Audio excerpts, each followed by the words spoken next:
എല്ലാവർക്കും റൂട്ട്നെസ് അഗ്രികൾച്ചറിൻ്റെ പുതിയൊരു വീഡിയോയിലേക്ക് സ്വാഗതം. അപ്പോൾ നമ്മൾ മാർച്ച് മാസത്തിലെ ഏലം കൃഷി പരിചരണത്തിലേക്ക് പ്രവേശിച്ചിരിക്കുകയാണ്. ചെടികളുടെ വിളവെടുപ്പിനേക്കാളുപരി ചെടികളുടെ നിലനിൽപ്പിനാണ് നമ്മൾ ഈ മാർച്ച് മാസത്തിൽ കൂടുതൽ പ്രാധാന്യം കൊടുക്കേണ്ടത്. അപ്പം നമുക്ക് നമ്മുടെ ഏലച്ചെടികളെ ശരിയായ രീതിയിൽ എങ്ങനെ പരിപാലിക്കാമെന്നുള്ളതാണ് നമ്മൾ ഇന്നത്തെ വീഡിയോയിൽ കാണാൻ പോകുന്നത്. അതിലേറ്റവും പ്രധാനപ്പെട്ട ആദ്യത്തെ കാര്യമെന്ന് പറയുന്നത് നമ്മുടെ ചെടികളുടെ വേര് സംരക്ഷണം തന്നെയാണ്. നമുക്കറിയാം, ഒരു വീട് നമ്മൾ പണിയുമ്പോഴത്തേക്ക് ആ വീടിൻ്റെ ഡിസൈൻ എങ്ങനെയും ആയിക്കോട്ടെ, പക്ഷേ അതിൻ്റെ ഏറ്റവും പ്രധാനപ്പെട്ട ഭാഗമെന്ന് പറയുന്നത് അതിൻ്റെ അടിത്തറയാണ്. അതുപോലെ തന്നെയാണ് നമ്മുടെ ഏലച്ചെടികളുടെ അടിത്തറ എന്ന് പറയുന്നത് വേരാണ്. വേരുകളെ ശരിയായ രീതിയിൽ പരിചരിച്ചെങ്കിൽ മാത്രമേ ഉള്ളൂ നമ്മുടെ ചെടികൾക്ക് നല്ല ആരോഗ്യത്തോടെ നിൽക്കാൻ സാധിക്കത്തുള്ളൂ. ചൂടായതുകൊണ്ട് തന്നെ നമ്മുടെ ചെടികൾക്ക് അല്ലെങ്കിൽ നമ്മുടെ വേരുകൾക്ക് നല്ലപോലെ തന്നെ സമ്മർദ്ദം ഉണ്ടാകുന്നുണ്ട്. അപ്പം ഈ സമ്മർദ്ദത്തിനെ വേണ്ട രീതിയിൽ നമുക്ക് എങ്ങനെ മാനേജ് ചെയ്യാമെന്നാണ് നമ്മൾ ഇന്നത്തെ വീഡിയോയിൽ കൂടുതലായിട്ട് കാണുന്നത്. അപ്പോൾ അതിലേറ്റവും പ്രധാനപ്പെട്ട 2-3 കാര്യങ്ങളാണ്. അതിലേറ്റവും ആദ്യത്തെ കാര്യം ഷെയ്ഡ് നെറ്റ് കെട്ടിക്കൊടുക്കുക എന്നുള്ളത്. ചില തോട്ടങ്ങളിലൊക്കെ ഡിസംബർ അവസാനമൊക്കെ ആയപ്പോഴത്തേക്ക് മുഴുവനായിട്ട് ഷെയ്ഡ് ഇറക്കി കളയുന്ന ഒരു പ്രതീതി കാണുന്നുണ്ടായിരുന്നു. അതുപോലെ തന്നെ തോട്ടത്തിൽ ഷെയ്ഡ് കുറവുള്ള സ്ഥലങ്ങൾ അല്ലെങ്കിൽ പടിഞ്ഞാറൻ ചെരിവുള്ള സ്ഥലങ്ങൾ, ഇങ്ങനെയുള്ള സ്ഥലങ്ങളിൽ നമ്മൾ തീർച്ചയായിട്ടും ഒരു ഷെയ്ഡ് നെറ്റ് കെട്ടിക്കൊടുക്കാൻ വേണ്ടി നമ്മൾ ശ്രദ്ധിക്കണം. അങ്ങനെ കെട്ടിക്കൊടുക്കുമ്പോഴത്തേക്ക് നമ്മുടെ മണ്ണിൽ നിന്നും ജലത്തിൻ്റെ ബാഷ്പീകരണം തടയാനും അതുപോലെ തന്നെ നമ്മുടെ വേരുകൾക്ക് ഡയറക്റ്റായിട്ട് സൂര്യപ്രകാശം ഏൽക്കാതിരിക്കാനും മാത്രമല്ല നമ്മുടെ ഇലകൾക്കുണ്ടാവുന്ന പൊള്ളൽ തടയാനും നമുക്കൊരു പരിധി വരെ വളരെ ഉപയോഗപ്രദമാണ് ഷെയ്ഡ് നെറ്റ് കെട്ടിക്കൊടുക്കുന്നത്. അതുപോലെ തന്നെ വളരെ പ്രാധാന്യമുള്ള മറ്റൊരു കാര്യമാണ് പുതയിട്ട് കൊടുക്കുക, അഥവാ മണ്ണിൽ മൾച്ച് കൊടുക്കുക എന്നുള്ളൊരു കാര്യം. കൂടുതലായിട്ട് വെയിലടിക്കുന്നുണ്ടെന്നുണ്ടെങ്കിൽ വേരിന് തളർച്ച ഉണ്ടാകും അല്ലെങ്കിൽ സമ്മർദ്ദം ഉണ്ടാകുമെന്നൊക്കെ നമ്മൾ നേരത്തെ പറഞ്ഞിരുന്നു. അപ്പം ഡയറക്റ്റായിട്ട് സൂര്യപ്രകാശം ഏൽക്കാതിരിക്കുവാൻ വേണ്ടി നമ്മൾ പുതയിട്ട് കൊടുക്കുന്നത് വളരെ നല്ലതായിരിക്കും. അതുപോലെ തന്നെ മണ്ണിലെ ഈർപ്പത്തിനെ നിലനിർത്താനും അധികം വലിഞ്ഞു പോകാതിരിക്കാനും പുതയിട്ട് കൊടുക്കുന്നത് നല്ലതായിരിക്കും. മാത്രമല്ല, നമ്മൾ ഈ കഴിഞ്ഞ മാസങ്ങളിലൊക്കെ ആയിട്ട് ഓർഗാനിക് പരമായിട്ട് നമ്മുടെ ഈ സൂക്ഷ്മജീവികളൊക്കെ നമ്മൾ നല്ലപോലെ തന്നെ മണ്ണിൽ കൊടുത്തിട്ടുണ്ട്. അപ്പോൾ ആ സൂക്ഷ്മജീവികളുടെ നിലനിൽപ്പിന് വേണ്ടി നമ്മൾ പുതയിട്ട് കൊടുക്കുന്നത് വളരെ ഉപയോഗപ്രദമായിരിക്കും. അതുപോലെ തന്നെ നമ്മൾ ഈ വേനൽക്കാല പരിചരണത്തിൽ ഏറ്റവും പ്രധാനപ്പെട്ടതായ ഒഴിച്ചു കൂടാൻ പറ്റാത്തതായിട്ടുള്ള കാര്യമാണ് നന കൊടുക്കുക എന്നുള്ളത്. നമ്മുടെ ചെടികൾക്ക് വേണ്ട രീതിയിൽ നമ്മളത് നനച്ചു കൊടുക്കുക, അല്ലെങ്കിൽ ജലാംശം മണ്ണിലേക്ക് കിട്ടുന്ന രീതിയിൽ നനച്ചു കൊടുത്തെങ്കിൽ മാത്രമേ നമ്മുടെ വേരുകൾക്ക് അധികം തളർച്ച ഉണ്ടാകാതിരിക്കത്തുള്ളൂ. അപ്പോൾ നമുക്കറിയാം, നമ്മുടെ ഏലകൃഷി എന്ന് പറയുന്നത് വാട്ടർ ലവിങ് ആണ്, അഥവാ നല്ലപോലെ തന്നെ ജലാംശം വേണ്ട ഒരു വിളയാണ്. അപ്പം ആ വേരുകളിൽ അധികം ഈർപ്പം നിൽക്കുന്നില്ല എന്നുണ്ടെങ്കിൽ പെട്ടെന്ന് തന്നെ നമ്മുടെ ഈ വേരുകൾ വാടിപ്പോകാനും അല്ലെങ്കിൽ പുതിയതായിട്ട് വരുന്ന വേരുകൾ പെട്ടെന്ന് തന്നെ കരിഞ്ഞു പോകാനുള്ള സാധ്യതയും കൂടുതലാണ്. അപ്പോൾ നമ്മൾ തീർച്ചയായിട്ടും ഒരു മടിയും വിചാരിക്കാതെ, ഇപ്പോൾ റീസെൻ്റായിട്ട് നമുക്ക് മഴ പെയ്തത് കൊണ്ട് കർഷകരൊന്നും അധികം നനയ്ക്കാതിരിക്കുന്നൊരു പ്രക്രിയ കാണുന്നുണ്ട്. പക്ഷെ നമ്മൾ തോട്ടങ്ങളിലേക്ക് നോക്കിക്കഴിഞ്ഞാൽ നമുക്കറിയാം, നല്ലപോലെ തന്നെ നമ്മുടെ മണ്ണുകൾ ഡ്രൈ ആവുന്നുണ്ട്. അപ്പം നമ്മൾ നന കൊടുക്കേണ്ടത് നമ്മുടെ മണ്ണ് എത്രമാത്രം ഡ്രൈ ആവുന്നുണ്ട് അല്ലെങ്കിൽ എത്രമാത്രം ഈർപ്പം വലിഞ്ഞു പോകുന്നുണ്ടെന്ന് നമ്മൾ മനസ്സിലാക്കിയിട്ട് വേണം നമ്മൾ നന കൊടുക്കാൻ വേണ്ടി. ഇത് ചിലപ്പോൾ ആഴ്ചയിൽ 2 ആയിരിക്കാം, 3 ആയിരിക്കാം. ഒരു മടിയും വിചാരിക്കാതെ തന്നെ നമ്മൾ നനയ്ക്കാൻ വേണ്ടി നമ്മൾ ശ്രദ്ധിക്കണം. അപ്പോൾ നമ്മൾ പറഞ്ഞു, നമ്മുടെ വേരുകളുടെ വളർച്ചയ്ക്ക് നന വളരെ അത്യാവശ്യമാണെന്നുള്ള കാര്യം. അതിൻ്റെ കൂടെ തന്നെ നമ്മൾ ശ്രദ്ധിക്കേണ്ട വേറൊരു പ്രശ്നക്കാരനാണ് നമ്മുടെ തട്ടമറിച്ചിൽ എന്ന് പറയുന്നത്. കഴിഞ്ഞ ഡിസംബർ മാസം തൊട്ട് തന്നെ മിക്കവാറും തോട്ടങ്ങളിൽ തട്ടമറിച്ചിൽ കുറച്ച് രൂക്ഷമായിട്ട് കാണുന്നുണ്ട്. ഫീൽഡ് വിഷൻ നമുക്ക് മനസ്സിലായ ഒരു കാര്യമെന്ന് പറയുന്നത്, കണിപ്പറമ്പൻ ചെടികളിലാണ് കൂടുതലായിട്ട് തട്ടമറിച്ചിൽ കാണുന്നത് എങ്കിൽ പോലും മിക്കവാറും ചെടികളിൽ 1-2 തൊട്ട വെച്ചൊക്കെ മറിയുന്നുണ്ട്. കർഷകരെടുക്കുന്നൊരു നിലപാട് എന്താണെന്ന് വെച്ച് കഴിഞ്ഞാൽ, വേനലായതുകൊണ്ട് ഇനിയിപ്പോൾ ഇതിന് മരുന്നൊന്നും കൊടുത്തില്ലെങ്കിലും സാരമില്ല, 1-2 തൊട്ടേ ഉള്ളൂ എന്നൊരു നിലപാടുണ്ട്. അപ്പം നമ്മുടെ ഈ ചൂട് സമയത്ത് 1-2 തൊട്ട മറിയുന്നുണ്ട് എന്നുണ്ടെങ്കിൽ ഒരു ജൂൺ ജൂലൈ ആകുമ്പോഴത്തേക്ക് നമ്മുടെ തോട്ടങ്ങളുടെ അവസ്ഥ എന്തായിരിക്കുമെന്ന് നമ്മൾ ചിന്തിക്കേണ്ടിയിരിക്കുന്നു.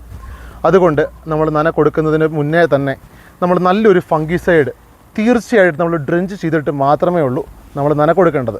അതുപോലെ തന്നെ നന കൊടുക്കുന്ന തോട്ടങ്ങൾ ശ്രദ്ധിക്കുക. തട്ടമറിച്ചിലുണ്ട് എന്നുണ്ടെങ്കിൽ നമ്മളധികം കിഴങ്ങിനോട് ചേർത്ത് ഒഴിക്കാതെ നമ്മൾ രാസവളം ഒഴിക്കുന്നത് പോലെ ഒരു 1 അടി 2 അടി തള്ളി നമ്മുടെ വേരുകൾക്ക് കിട്ടുന്ന രീതിയിൽ ഒന്ന് നനച്ച് കൊടുക്കുന്നത് വളരെ ഉപയോഗപ്രദമായിരിക്കും. അപ്പോൾ നമ്മൾ തീർച്ചയായിട്ടും ഒരു ഫംഗിസൈഡ് നമ്മൾ ഡ്രെഞ്ച് ചെയ്യേണ്ട ആവശ്യമുണ്ട്. അപ്പോൾ ഞാൻ അധികം ഫംഗിസൈഡുകളുടെ കോമ്പിനേഷൻസ് ഒന്നും നമ്മൾ പറയുന്നില്ല. നമ്മൾ കഴിഞ്ഞ വീഡിയോയിലും പറഞ്ഞൊരു കോമ്പിനേഷനാണ് നമ്മുടെ തൈഫ്ലൂസാമൈഡ് ഡൈഫിനോക്കോണാസോൾ അടങ്ങിയിരിക്കുന്ന കോമ്പിനേഷൻ. GSP എന്ന് പറയുന്ന ബ്രാൻഡിൻ്റെ എലമെൻ്റ് എന്ന് പറയുന്ന മരുന്ന്. കഴിഞ്ഞ വീഡിയോ കണ്ടിട്ട് കുറേ ആൾക്കാർ ഇത് ചെയ്തിരുന്നു. നല്ല റിസൾട്ടുള്ളൊരു മരുന്നാണ്. അപ്പോൾ അതിൻ്റെ ഡോസേജ് വരുന്നത് 100 മില്ലിയാണ്. അപ്പോൾ കഴിഞ്ഞ തവണ അത് അവൈലബിലിറ്റി കുറച്ച് പാടായിരുന്നെന്ന് തോന്നുന്നു. അപ്പം എന്തെങ്കിലും പ്രശ്നമുള്ളവർ വേണ്ടവരൊക്കെ ഉണ്ടെങ്കിൽ നമ്മുടെ നമ്പറിൽ കോൺടാക്റ്റ് ചെയ്യാവുന്നതാണ്. അതുപോലെ തന്നെ നന കൊടുക്കുന്ന തോട്ടങ്ങളിൽ വളം ചെയ്യുന്നത് സാധാരണയാണ്. അപ്പം നമ്മൾ ഈ വളം ചെയ്യുന്നതിന് മുന്നേ ആയിട്ടും നമ്മൾ ഈ തട്ടമറിച്ചിൽ കൺട്രോൾ ചെയ്യാൻ വേണ്ടി നമ്മൾ പ്രത്യേകം ശ്രദ്ധിക്കുക. ഫംഗിസൈഡ് ഒഴിക്കാൻ സമയമില്ല, വളങ്ങൾ ഇപ്പോഴേ ഒഴിച്ചേക്കാമെന്ന് പറഞ്ഞാൽ ആദ്യം തന്നെ വളങ്ങൾ ഒഴിച്ചു കഴിഞ്ഞാൽ നമ്മുടെ ഈ മണ്ണിലുള്ള റൈസെക്ടോണിയ, തട്ടമറിച്ചിലുണ്ടാക്കുന്നത് റൈസെക്ടോണിയ എന്ന് പറയുന്ന ഫംഗലുകളാണ്. അപ്പോൾ ഇവ പെട്ടെന്ന് തന്നെ പെരുകുകയും അതുപോലെ തന്നെ തട്ടമറിച്ചിൽ കുറച്ചുകൂടെ കൂടുകയും ചെയ്യും. അപ്പോൾ നമ്മൾ ആദ്യം ഒരു കെമിക്കൽ കൺട്രോൾ കൊടുത്തതിന് ശേഷം നമ്മൾ നന അതുപോലെ തന്നെ വളം തുടങ്ങിയ കാര്യങ്ങൾ ഒന്ന് ഷെഡ്യൂൾ ചെയ്യുന്നത് വളരെ ഉപയോഗപ്രദമായിരിക്കും. അതുപോലെ തന്നെ നമ്മൾ ഈ പറഞ്ഞ കാര്യങ്ങൾ ചില തോട്ടങ്ങളിലൊക്കെ ഇലകൾ അടഞ്ഞു വരുന്നൊരു പ്രതീതി കാണുന്നുണ്ട്. അപ്പോൾ നമ്മൾ അങ്ങനെയുള്ള തോട്ടങ്ങൾ അല്ലെങ്കിൽ അങ്ങനെയുള്ള ചെടികൾ കാണുമ്പോൾ നമ്മൾ മനസ്സിലാക്കുക മണ്ണിൽ നല്ലപോലെ തന്നെ ഈർപ്പം കുറവുണ്ട്. ഡയറക്റ്റായിട്ട് സൂര്യപ്രകാശം ചെടികൾക്ക് ലഭിക്കുന്നുണ്ട്. ചൂട് കൂടുതലുള്ള സ്ഥലങ്ങളായിരിക്കും. അപ്പം ചെടികളിൽ നിന്നും വെള്ളം അധികം വലിഞ്ഞു പോകാതിരിക്കാൻ വേണ്ടി ചെടി തന്നെ ചെയ്യുന്ന ഒരു പ്രക്രിയയാണ് അത് അടയ്ക്കുക എന്നുള്ളത്. സ്റ്റമാറ്റൽ ക്ലോസിംഗ് എന്നൊക്കെ നമ്മൾ പറയും. അപ്പം അങ്ങനെ ഉള്ള തോട്ടങ്ങളുണ്ടെങ്കിൽ നമ്മൾ തീർച്ചയായിട്ടും നേരത്തെ പറഞ്ഞ കാര്യങ്ങൾ ഷെയ്ഡ് നെറ്റ് കെട്ടുക, പൊതയിട്ട് കൊടുക്കുക, നനച്ചു കൊടുക്കുക തുടങ്ങിയ കാര്യങ്ങൾ കളക്റ്റീവായിട്ട് തന്നെ നമ്മൾ ചെയ്യാൻ വേണ്ടി നമ്മൾ ശ്രദ്ധിക്കണം. അതുപോലെ തന്നെ നമ്മുടെ തോട്ടങ്ങളിലുള്ള മറ്റൊരു വലിയ പ്രശ്നമാണ് നമ്മുടെ കീടങ്ങളുടെ പ്രശ്നം. അതായത് നമ്മുടെ ബോറർ, അതുപോലെ സക്കിംഗ് പെസ്റ്റുകൾ, ചൊറി, ഊരൻ തുടങ്ങിയ പ്രശ്നങ്ങളൊക്കെ തോട്ടത്തിൽ വ്യാപകമായിട്ട് തന്നെ കണ്ടുവരുന്നുണ്ട്. അപ്പോൾ നമ്മൾ കീടനാശിനികളുടെ സ്പ്രേയിങ് നമ്മളൊരു പ്ലാൻ ചെയ്യേണ്ടത് ഒരു 20 to 24 ദിവസത്തിൻ്റെ ഇടയ്ക്കായിരിക്കണം. ഒരു ആക്യുറേറ്റ് പറഞ്ഞു കഴിഞ്ഞാൽ ഒരു 22-ാം ദിവസം മരുന്ന് അടിക്കുന്നത് നമുക്ക് വളരെ നല്ലതായിരിക്കും. കാരണം അങ്ങനെ കൊടുക്കുകയാണെങ്കിൽ നമുക്ക് ഓവർ ഡോസിൽ മരുന്നുകൾ കൊടുക്കാതെ നമ്മുടെ ചെടികൾ അധികം സ്ട്രെസ്ഡ് ആക്കാതിരിക്കാൻ വേണ്ടി നമുക്ക് സാധിക്കും. 30 ദിവസത്തിൽ നമ്മൾ പ്ലാൻ ചെയ്യുമ്പോഴത്തേക്ക് അതിൻ്റെ ഡോസേജ് കൂടാനുള്ള സാധ്യതയുണ്ട്. അതുവഴി നമ്മുടെ മരുന്നുകൾക്കെതിരെ നമ്മുടെ കീടങ്ങൾ ഒരു റെസിസ്റ്റൻസ് ബിൽഡ് ചെയ്യും, അഥവാ ഒരു പ്രതിരോധം ബിൽഡ് ചെയ്യും. അപ്പോൾ അങ്ങനെ ഉണ്ടാവാതിരിക്കാനും നമ്മൾ ആ ഇൻ്റർവെൽ ഒന്ന് കുറയ്ക്കുന്നത് വളരെ നല്ലതായിരിക്കും. അതുപോലെ തന്നെ നമ്മൾ കീടനാശിനികൾ സ്പ്രേ കൊടുക്കുമ്പോഴത്തേക്ക് അതിൻ്റെ കൂടെ ആൻറ്റി ഫീഡുണ്ട്. അതായത് നമ്മുടെ ഈ പ്ലാന്റ് എക്സ്ട്രാക്റ്റ്, നീം ഓയിലിൻ്റെ എക്സ്ട്രാക്റ്റൊക്കെ അടങ്ങി വരുന്ന ഒരു കണ്ടൻറ്റ് കൂടെ നമ്മൾ കൊടുക്കുന്നത് വളരെ ഉപയോഗപ്രദമായിരിക്കും. നമ്മുടെ മരുന്നുകളുടെ എഫിക്കസി കൂട്ടാൻ വേണ്ടി വളരെ സഹായകരമാണ്. അപ്പോൾ നമ്മൾ ഇപ്പോൾ അതിനു വേണ്ടി കൊടുക്കുന്ന നല്ലൊരു മരുന്നാണ് നമ്മുടെ നോബൈറ്റെക്സ് എന്ന് പറഞ്ഞ മരുന്ന്. അപ്പോൾ അതിൻ്റെ ഡോസേജ് വരുന്നത് ഒരു 50 മുതൽ 100 മില്ലി വരെയാണ് അതിൻ്റെ ഡോസേജ് വരുന്നത്. അപ്പോൾ നമുക്ക് ഇപ്പോൾ കൊടുക്കാൻ പറ്റിയ മരുന്നുകൾ ഏതൊക്കെയാണെന്ന് നമുക്ക് നോക്കാം. അതിലേറ്റവും ആദ്യം തന്നെ നമ്മുടെ സമ്മിറ്റ്, അതിൻ്റെ ഡോസേജ് വരുന്നത് ടാറ്റയുടെ സമ്മിറ്റ്, അതിൻ്റെ ഡോസേജ് വരുന്നത് 60 മില്ലി 200 ലിറ്റർ വെള്ളത്തിനാണ് അതിൻ്റെ ഡോസേജ് വരുന്നത്. അപ്പോൾ അതിൻ്റെ കൂടെ നമുക്ക് നമ്മുടെ നോബൈറ്റെക്സ് ഒരു 50 മുതൽ 100 മില്ലി വരെ മിക്സ് ചെയ്ത് സ്പ്രേ ചെയ്ത് കൊടുക്കുകയാണെങ്കിൽ നമ്മുടെ ഊരൻ, ചൊറി, അതുപോലെ തന്നെ ബോറ തുടങ്ങിയ വലകെട്ടി തുടങ്ങിയ പ്രശ്നങ്ങൾക്കെല്ലാം നമുക്ക് നല്ല ഒരു പ്രതിരോധം തരുന്നൊരു കോമ്പിനേഷനാണ്. അല്ലെങ്കിൽ നമുക്ക് കൊടുക്കാൻ പറ്റിയ മറ്റൊരു മരുന്നാണ് നമ്മുടെ ബെനീവിയ എന്ന് പറയുന്ന മരുന്ന്. അപ്പോൾ അതിൻ്റെ ഡോസേജ് എന്ന് പറയുന്നത് 80 മില്ലിയിൽ നിന്ന് മണ്ടയിലേക്കാണ്. അപ്പം 200 ലിറ്റർ വെള്ളത്തിൻ്റെ കണക്കാണ് ഞാൻ പറഞ്ഞത്. അപ്പം അതിൻ്റെ കൂടെ നമ്മുടെ നേരത്തെ പറഞ്ഞ നോബൈറ്റെക്സ് അതൊരു 50 മുതൽ 100 മില്ലിയും കൂടെ ഒന്ന് ആഡ് ചെയ്ത് ഒന്ന് മിക്സ് ചെയ്ത് കൊടുക്കുകയാണെങ്കിൽ വളരെയധികം നമുക്ക് കൺട്രോൾ തരുന്ന നല്ലൊരു കോമ്പിനേഷനാണ്. അതുപോലെ തന്നെ നമുക്ക് കൊടുക്കാൻ പറ്റിയ മറ്റൊരു നല്ല കോമ്പിനേഷനാണ് നമ്മുടെ നൊവാലിറോൺ പ്ലസ് ഇൻഡോക്സാകാർബ് ഇരിക്കുന്ന കോമ്പിനേഷൻ എന്ന് പറയുന്നത്. നമ്മുടെ അഡാമയുടെ പ്ലിത്തോറ എന്നൊക്കെ പറഞ്ഞ് നമ്മുടെ മാർക്കറ്റിൽ അവൈലബിൾ ആണ്. അപ്പോൾ അതിൻ്റെ ഡോസേജ് എന്ന് പറയുന്നത് 170 മില്ലിയാണ് 200 ലിറ്ററിൽ അതിൻ്റെ ഡോസേജ് വരുന്നത്. അതിന് മണ്ടയിലേക്ക് നമുക്ക് കൊടുക്കാവുന്നതാണ്. കാരണം നമുക്ക് ചൊറിയനെയാണെങ്കിലും തണ്ടുതുറപ്പനെയാണെങ്കിലും ഒരുപോലെ കൺട്രോൾ കിട്ടുന്ന ഒരു കോമ്പിനേഷനാണ്. അതിൻ്റെ കൂടെ ഒരു 100 മില്ലി നോബൈറ്റെക്സും കൂടെ 200 ലിറ്റർ വെള്ളത്തിൽ ആഡ് ചെയ്ത് സ്പ്രേ ചെയ്ത് കൊടുക്കുകയാണെങ്കിൽ നമുക്ക് നല്ല കൺട്രോൾ തരുന്ന ഒരു കോമ്പിനേഷനാണ്. നമ്മുടെ തോട്ടത്തിൽ ഊരൻ, അതുപോലെ തന്നെ സക്കിംഗ് ബെസ്റ്റ്, ചൊറി, വലകെട്ടിയൊക്കെ നമ്മുടെ തോട്ടത്തിൽ കൂടുതലാണെന്നുണ്ടെങ്കിൽ നമുക്ക് കൊടുക്കാൻ പറ്റിയ വളരെ നല്ലൊരു കോമ്പിനേഷനാണ് നമ്മുടെ ഡിഫൻഡർ എന്ന് പറയുന്ന മരുന്ന്. അപ്പോൾ അതിൻ്റെ കണ്ടൻറ്റ് വരുന്നത് പൈമെട്രോസിൻ, ഡയനോട്ടിഫ്യൂറൻ, പിന്നെ ഒരു ഫംഗിസൈഡും കൂടെ കൂടി വരുന്ന ഒരു പൈറക്ലോസ്ട്രോബിൻ എന്ന് പറഞ്ഞ കണ്ടൻറ്റും കൂടെ കൂടി വരുന്ന നല്ലൊരു കെമിക്കൽ കോമ്പിനേഷനാണ്. അപ്പോൾ അതിൻ്റെ ഡോസേജ് എന്ന് പറയുന്നത് 100 ഗ്രാമാണ് 200 ലിറ്റർ വെള്ളത്തിൻ്റെ ഡോസേജ് വരുന്നത്. അപ്പോൾ അതിൻ്റെ കൂടെ നമ്മൾ നേരത്തെ പറഞ്ഞ നോബൈറ്റെക്സ് ഒരു 50 മില്ലിയും കൂടെ ആഡ് ചെയ്ത് സ്പ്രേ ചെയ്ത് കൊടുക്കുകയാണെങ്കിൽ അത് വളരെ നല്ലൊരു കോമ്പിനേഷൻ തന്നെയാണ്. അതുപോലെ തന്നെ നമ്മൾ ശ്രദ്ധിക്കേണ്ട ഒരു കാര്യമാണ്, നമ്മൾ മരുന്നുകളുടെ ഡോസ് ഫിക്സ് ചെയ്യേണ്ടത് നമ്മുടെ ചെടികൾ അല്ലെങ്കിൽ നമ്മുടെ തോട്ടങ്ങളുടെ ഒരു അവസ്ഥ വെച്ചിട്ടാണ്. എത്രമാത്രം നമ്മുടെ തോട്ടങ്ങളിൽ നമ്മുടെ ഈ തണ്ടുതെറുപ്പൻ അല്ലെങ്കിൽ നമ്മുടെ കീടങ്ങളൊക്കെ എത്രമാത്രം നമ്മുടെ ചെടികളെ അറ്റാക്ക് ചെയ്തിട്ടുണ്ടെന്ന് മനസ്സിലാക്കിയിട്ട് വേണം നമ്മൾ ഓരോ മരുന്നുകളുടെയും ഡോസേജ് ഫിക്സ് ചെയ്യാൻ വേണ്ടി.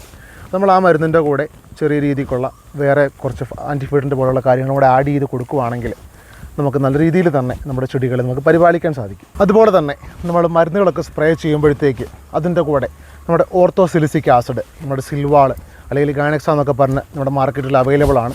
അതും കൂടെ മിക്സ് ചെയ്ത് കൊടുക്കുകയാണെങ്കിൽ നമ്മുടെ ചെടികളുടെ കോശഭിത്തികളുടെ ഒരു ആരോഗ്യം കൂട്ടാനും അതുപോലെ തന്നെ നല്ലപോലെ തന്നെ നമ്മുടെ നാരുകെട്ടി ഒന്ന് ഇമ്പ്രൂവ് ചെയ്യാനൊക്കെ വളരെ ഉപയോഗപ്രദമായിരിക്കും.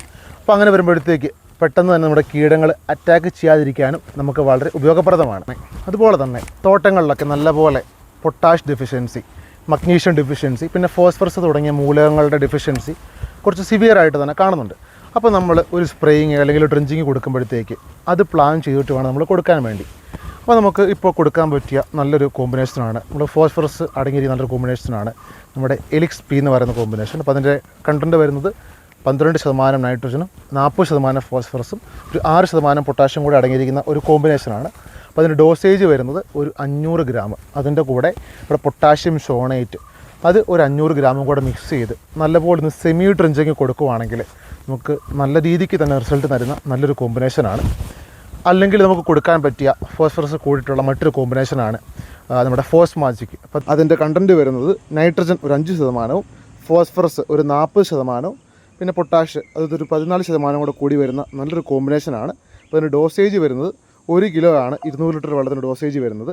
അതിൻ്റെ കൂടെ ഇവിടെ പൊട്ടാഷ്യം ഷോണേറ്റ് അത് ഒരു 500 ഗ്രാമും കൂടെ മിക്സ് ചെയ്ത് നല്ലപോലെ ഒന്ന് സെമി ഡ്രിഞ്ചിങ് കൊടുക്കുവാണെങ്കിൽ നമുക്ക് നല്ല രീതിക്ക് തന്നെ റിസൾട്ട് തരുന്ന നല്ലൊരു കോമ്പിനേഷനാണ്. അതുപോലെ തന്നെ ഡ്രിഞ്ചിങ്ങിന് വളങ്ങൾ പ്ലാൻ ചെയ്യുന്നവരാണെങ്കിലും നമ്മുടെ മോണോ അമോണി ഫോസ്ഫേറ്റ് അതുപോലെ നമ്മുടെ DAP ഇതെല്ലാം അടങ്ങിയിരിക്കുന്ന കോമ്പിനേഷൻ നമ്മൾ ഡ്രിഞ്ചിങ് കൊടുക്കുന്നത് വളരെ നല്ലതായിരിക്കും. അപ്പോൾ അതിൻ്റെ കൂടെ നമ്മൾ തീർച്ചയായിട്ടും നല്ല പോലെ തന്നെ പൊട്ടാഷ്യം കൂടെ മിക്സ് ചെയ്ത് നമ്മൾ ഡ്രിഞ്ച് ചെയ്യാൻ വേണ്ടി നമ്മൾ ശ്രദ്ധിക്കുക. അതുപോലെ തന്നെ അധികം കൂടുതലായിട്ടില്ല എങ്കിൽ പോലും തോട്ടങ്ങളിൽ ഫിഷേറിയത്തിൻ്റെ ആധിക്യം കാണുന്നുണ്ടെങ്കിൽ നമുക്ക് വളരെ എഫിഷ്യൻ്റായിട്ട് കൊടുക്കാൻ പറ്റിയ ഒന്ന് രണ്ട് മരുന്നുകൾ നമുക്ക് ഡിസ്കസ് ചെയ്യാം. അതിലേറ്റവും ആദ്യം കൊടുക്കാൻ പറ്റുന്ന ഒരു കോമ്പിനേഷനാണ് നമ്മുടെ അസോക്സിസ്ട്രോബിൻ ഡയഫനോക്ലാസോട് അടങ്ങിയിരിക്കുന്ന കോമ്പിനേഷൻ. മിസ്റ്റർ ടോപ്പ് എന്നൊക്കെ പറഞ്ഞ് നമ്മുടെ മാർക്കറ്റിൽ അവൈലബിൾ ആണ്. അപ്പോൾ അതിൻ്റെ ഡോസേജ് വരുന്നത് 150 മില്ലിയാണ് 200 ലിറ്റർ വെള്ളത്തിൽ ഡോസേജ് വരുന്നത്. അതല്ലെങ്കിൽ നമുക്ക് കൊടുക്കാൻ പറ്റുന്ന മറ്റൊരു കോമ്പിനേഷനാണ് നമ്മുടെ ക്രിസ്റ്റൽ എന്ന് പറയുന്ന ബ്രാൻഡിൻ്റെ മെൻറ്റർ എന്ന് പറയുന്ന കോമ്പിനേഷൻ. അപ്പോൾ അതിൻ്റെ കണ്ടൻറ്റ് വരുന്നത് അസോക്സിസ്ട്രോബിൻ എപ്പോക്സികോണാസോട് അടങ്ങിയിരിക്കുന്ന ഒരു കോമ്പിനേഷനാണ്. അപ്പോൾ അതിൻ്റെ ഡോസേജ് ഒരു 150 മില്ലി 200 ലിറ്റർ വെള്ളത്തിൽ മിക്സ് ചെയ്ത് കൊടുക്കുകയാണെങ്കിൽ നമുക്ക് നല്ലപോലെ തന്നെ ഫിഷേറിയത്തിന് കൺട്രോൾ തരുന്ന ഒരു കോമ്പിനേഷനാണ്. നമ്മൾ ഫിഷേറിയത്തിൻ്റെ മരുന്ന് കൊടുക്കുമ്പോഴത്തേക്ക് നമ്മൾ അതിൻ്റെ കൂടെ മഗ്നീഷ്യം കൂടെ കൊടുക്കുകയാണെങ്കിൽ ഫിഷേറിയം വരുമ്പോഴത്തേക്ക് നമ്മുടെ ക്ലോറോഫില്ലുകൾ ഡെഡ് ആവാനുള്ള സാധ്യതയാണ് കൂടുതലായിട്ടുള്ളത്. അപ്പോഴത്തേക്കാണ് നമ്മുടെ ചെടികളുടെ ആ പച്ചപ്പൊക്കെ ഒന്ന് മാറി നല്ലപോലെ ചെടി കയറി പഴുക്കുന്നത്. അപ്പോൾ ക്ലോറോഫിൽ ഒന്ന് റീഗെയിൻ ചെയ്യാൻ വേണ്ടി നമ്മൾ ഫിഷേറിയം മരുന്നുകളുടെ സ്പ്രേയിങ്ങിൻ്റെ കൂടെ നമ്മൾ മഗ്നീഷ്യം നൈട്രേറ്റ് മാക്സ എന്നൊക്കെ പറഞ്ഞ് നമ്മുടെ മാർക്കറ്റിൽ അവൈലബിൾ ആണ്. അതൊരു 250 ഗ്രാമും കൂടെ മിക്സ് ചെയ്ത് കൊടുക്കുകയാണെങ്കിൽ വളരെ നല്ലൊരു കോമ്പിനേഷനാണ്. അതുപോലെ തന്നെ നമ്മൾ തട്ടമുറിച്ചിലാണെങ്കിലും ഫിഷേറിയത്തിനാണെങ്കിലും ഓർഗാനിക്കായിട്ട് കൺട്രോൾ മെഷർ കൊടുക്കുന്നവരുണ്ട്. അതിൽ ട്രൈക്കോഡർമ അല്ലെങ്കിൽ സൂഡോമോണാസൊക്കെ കൊടുക്കുന്ന ആൾക്കാർ ഇഷ്ടം പോലെയുണ്ട്. അപ്പം ഇങ്ങനെയുള്ള കാര്യങ്ങൾ ഫിഷേറിയം അല്ലെങ്കിൽ തട്ടമുറിച്ച് നമ്മുടെ തോട്ടത്തിൽ സിവിയർ ആണെന്നുണ്ടെങ്കിൽ നമ്മൾ ആദ്യം തന്നെ ഒരു കെമിക്കൽ കൺട്രോൾ കൊടുത്തിട്ട് വേണം നമ്മൾ ഓർഗാനിക്കലി കൺട്രോൾ ചെയ്യാൻ. അപ്പോൾ ഇതൊക്കെയാണ് നമ്മൾ ഈ മാർച്ച് മാസത്തിൽ ഏറ്റവും പ്രധാനമായിട്ട് ശ്രദ്ധിക്കേണ്ട കുറച്ച് കാര്യമെന്ന് പറയുന്നത്. അപ്പോൾ തീർച്ചയായിട്ടും നമ്മുടെ ഈ ചാനൽ സബ്സ്ക്രൈബ് ചെയ്യുക. അതുപോലെ തന്നെ പുതിയ മരുന്നുകളുടെയും പുതിയ അറിവുകളൊക്കെ നമ്മൾ ഫേസ്ബുക്കിലൂടെ നമ്മൾ പ്രചരിപ്പിക്കുന്നുണ്ട്. അപ്പോൾ നമ്മുടെ ആ ഫേസ്ബുക്ക് ചാനലും നിങ്ങൾ ഫോളോ ചെയ്യുക. അപ്പോൾ അതിൻ്റെ ലിങ്ക് ഞാൻ താഴെ ഡിസ്ക്രിപ്ഷനിൽ കൊടുക്കുന്നതായിരിക്കും. അപ്പം നമ്മുടെ ഈ വീഡിയോ ലൈക്ക് ചെയ്യുക, ഷെയർ ചെയ്ത് കൊടുക്കുക, വേണ്ട കർഷകർക്കൊക്കെ ഒന്ന് അയച്ചു കൊടുക്കുക. നിങ്ങളുടെ അഭിപ്രായങ്ങളൊക്കെ നമ്മുടെ കമൻറ്റ് സെക്ഷനിൽ രേഖപ്പെടുത്തുക. അപ്പോൾ നമ്മൾ ഇനിയും പുതിയ വീഡിയോസൊക്കെ ആയിട്ട് വരുന്നതായിരിക്കും. നന്ദി.